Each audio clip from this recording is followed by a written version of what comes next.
கிடைத்துள்ள அண்மை செய்தி. காவிரியில் 2.5 TMC தண்ணீர் திறந்துவிட கர்நாடக அரசுக்கு பரிந்துரை என தகவல் வெளியாகியுள்ளது. கூடுதல் விவரங்களோடு நமது செய்தியாளர் மதியழகன் இணைகிறார். வணக்கம் மதியழகன், மேலும் விவரம். காவிரி நீர் ஒழுங்காற்று குழுவின் 96வது கூட்டம் அதன் தலைவர் வினீத் குப்தா தலைமையில் நடைபெற்றது.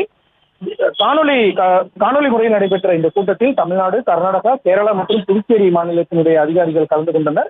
தமிழ்நாடு சார்பில் கலந்து கொண்ட தலைமை பொறியாளர் சுப்பிரமணியம் மற்றும் காவிரி தொழில்நுட்ப குழு தலைவர் சுப்பிரமணியன் ஆகியோர் தமிழ்நாட்டிற்கு மே மாதம் வரை கர்நாடகம் தர வேண்டிய 10 TMC நீரில் 3.8 TMC மட்டுமே வழங்கியுள்ளதாகவும், மீதம் இருக்கக்கூடிய 6.2 TMC தண்ணீரை திறக்கவும் ஜூன் மாதம் தர வேண்டிய 9.17 TMC நீரையும் தவறாமல் கர்நாடகம் தமிழகத்திற்கு வழங்குமாறு உத்தரவு பிறப்பிக்க வேண்டும் என வலியுறுத்தினார்கள்.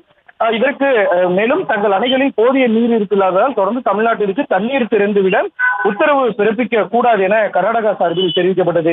இந்த இருதரப்பு கருத்துக்களையும் கேட்ட காவிரி ஒழுங்காற்று குழுவின் தலைவர் வினீத் குப்தா மே மாதத்திற்கான 2.5 TMC நீரை கர்நாடகம் காவிரியிலிருந்து தமிழ்நாட்டிற்கு திறந்துவிட வேண்டும் என பரிந்துரை செய்தார்.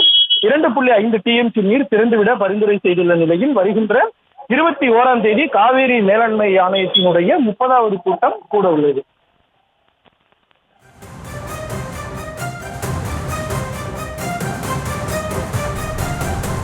விவரங்களுக்கு நன்றி மதியழகன்.